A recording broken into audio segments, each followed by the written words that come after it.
அனைவருக்கும் வணக்கம். இன்னைக்கு நம்ம சேனலா பார்க்க போற வீடியோ என்னன்னு பாத்தீங்கன்னா கிறிஸ்மஸ் மரம் பத்தி தான் பார்க்க போறோம். அனைவருக்கும் தெரிந்த ஒரு மர வகையில பாத்தீங்கன்னா கிறிஸ்மஸ் மரம்.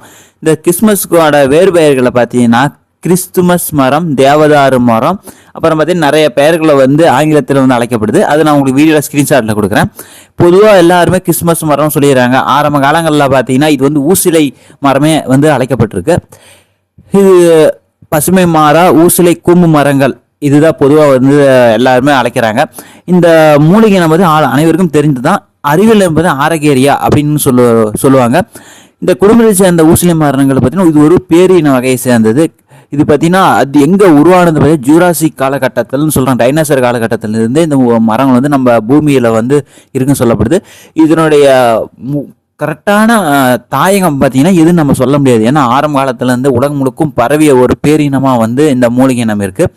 இந்த பேரினத்தில் பார்த்தீங்கன்னா ஒரு சில வகைகள் மட்டும்தான் நம்ம கிறிஸ்மஸ் மரத்துக்கு பயன்படுத்துகிறாங்க. மற்ற இனங்கள் பார்த்தீங்கன்னா பார்ப்பதுக்கு மரம் வகைகளே இருக்கும். ஆனால் ஒரு சில இனங்கள் மட்டுமே பயன்படுத்தப்படுது. இதை பற்றிய குறிப்புகள் நான் ஒரு சில ஸ்க்ரீன்ஷாட்டில் கொடுத்தேன். ஏன்னா இந்த கிறிஸ்மஸ் மரம் பற்றி பார்த்தீங்கன்னா இது உலகம் முழுக்கும் ஒரு கொண்டாடும் விதத்தில் இருக்கிறதுனால இதோடைய ரகசியங்கள் ஒரு சிலதை மட்டும் நான் உங்களுக்கு சொல்லிடுறேன்.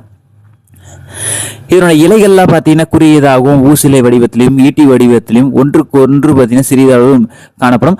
16 அடியிலிருந்து 262 அடி உயரம் வரைக்கும் கிட்டத்தட்ட 80 மீட்டர் உயரம் வரைக்கும் தாராளமாக வளரும் ஒரு மிகப்பெரிய ஒரு இனத்தை சார்ந்தது. இது பார்த்தீங்கன்னா 2 வகையில் இனப்பெருக்கம் செய்யுது. ஒன்று இது விதைகள் மூலமாக இனப்பெருக்கம் செய்யுது. இதோட கட்டிங், அதாவது இது பார்த்தீங்கன்னா கட் பண்ணி வச்சா கூட இதோட தண்டுகள் அது மூலம் பார்த்தீங்கன்னா இது ஒரு அழியா நிலையில் பெருக்கம் அடையுது. அது மட்டும் இல்லாமல் பார்த்தீங்கன்னா இந்த மூலிகை அதிக மலை பிரதேசங்களில் மட்டுமே இந்த மூலிகை எண்ணம் காணப்படுது. இப்போ பார்த்தீங்கன்னா தெற்கு மத்திய சிலி மற்றும் தென்மேற்கு அர்ஜென்டினாவில் பார்த்தீங்கன்னா அங்கே தான் மக்கள் அதிகம் பயன்படுத்தப்படுதோ சொல்லப்படுது. இருந்தாலும் உலகம் முழுக்குமே கிறிஸ்மஸ் மூலமாக தெரிஞ்சிருக்கும். இதில் ஏகப்பட்ட இனங்கள் பார்த்தீங்கன்னா தெற்கு மற்றும் தென்கிழக்கு பிரேசியா, வடகிழக்கு அர்ஜென்டினா மற்றும் கிழக்கு ஆஸ்திரேலியா முதற்கொண்டு உலகம் முழுக்குமே விவரித்து இருக்கு. இதன மரபணு ஆய்வுகள் மூலம் பார்த்தீங்கன்னா இது ஒரு 2 பெரிய கிளைகளாக, அதாவது இந்த மூலிகை ஒரு 2 பிரிவாக பிரிந்தே உலகம் முழுக்கும் காணப்படுதாம். இதோட பரவல் மற்றும் இதோட சூழ்நிலைகளில் நம்ம பார்க்க போனோமா இது ஜூராசிக் காலம் ஆரம்பத்திலே சொன்ன மாதிரி தான். அது மட்டும் இல்லாமல் பார்த்தீங்கன்னா டைனோசர் காலகட்டங்களில் பார்த்தீங்கன்னா இது ஒரு பரிணாம வளர்ச்சி அடைஞ்சது இருக்குது. அந்த காலத்துலேருந்து நம்ம பாரம்பரியத்திலும் சொல்லப்படுது. மற்றும் இதோடைய ரகசிய சித்தர்கள் குறிப்பான மற்ற பாடல்கள் எல்லாமே தேடி பார்த்தா எதுவுமே கிடைக்கல. இதோட உணவுன்னு பார்த்தோமா இது ஒரு பெரிய இது உருவாக்குறதுல ஒரு பெரிய விதைகள் மற்றும் பைன் கொட்டைகள்னு சொல்லுவாங்க. அது மூலம் இனப்பம் செய்த சொல்லப்படுது.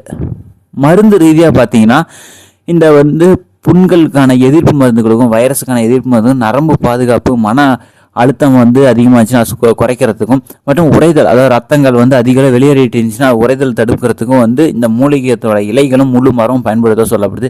இருந்தாலும் இப்போ பார்த்தீங்கன்னா ஒரு அழகுக்காகவும் பார்த்தீங்கன்னா நட்சத்திர ஒரு வடிவம் அமைப்பில் இருக்கிறதுனால முக்கோண வடிவத்தில் முக்கோண மரமாகவும் ஒரு கிறிஸ்மஸுக்காக வளர்க்கப்பட்டதா கிறிஸ்மஸாகவும் சொல்லப்படுது. இதன் வரலாறுல ஒன்று பார்த்தீங்கன்னா அந்த காலத்தில் ஆங்கிலேயர்கள் ஒரு வெளிநாட்டினர் ஒரு தியானம் பண்ணிட்டு இருந்தப்ப மக்கள் ஒரு மரத்தை வெட்டிட்டு இருந்தாங்களாம். மரத்தை வெட்டும் போது பார்த்தீங்கன்னா இவர்கள் எதற்காக வெட்டுகிறார்கள் அப்படின்னு சொல்லிட்டு அந்த மரத்தை தடுத்ததாகவும் அந்த மரம் வெட்டின இடத்திலிருந்து புதிதாக இந்த மரமே கிறிஸ்மஸ் அன்னைக்கு பார்த்தீங்கன்னா கிறிஸ்மஸ் நாளை அந்த பேரில் அழைக்கப்படுவதாக சொல்லப்படுது. ஆனால் இது எந்த அளவுக்கு உண்மையும் தெரியல. இது சாட்ஜிபிட்லேயும் மற்றும் நெட்டுலேருந்து எடுத்த ஒரு குறிப்பு மட்டும்தான். அதனால தான் உங்களுக்கு முன்னாடி சொல்லிடுறேன்.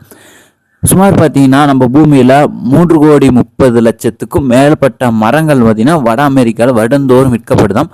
3,30,000 மரங்கள் இணையம் வழியாகவும் விற்கப்படுதாம். கிறிஸ்மஸ் மர வளர்ப்பில் பார்த்தீங்கன்னா ஒரகன், வட கொரலினா, பென்சில்வேனியா, மிக்சிகன் மற்றும் வாஷிங்டன், விஸ்காசின் போன்ற மாநிலங்களில் தான் முன்னிலை மாநிலங்களாக இன்றளவு இந்த கிறிஸ்மஸ் மரம் விற்பனையிலும் எல்லாத்துலேயும் இருக்குதான். அது மட்டும் இல்லாமல் பார்த்தீங்கன்னா அமெரிக்காவில் எல்லா மாநிலங்களிலும் கனடாவிலும் கிறிஸ்மஸ் மரம் வளர்க்கப்படுதுன்னு சொல்லப்படுது. சுமார் 1,00,000 பணியாளர்களை இந்த கிறிஸ்மஸுக்காக வளர்க்குறாங்களாம். இதுதான் இதோட ஜென்ரல் குறிப்பு.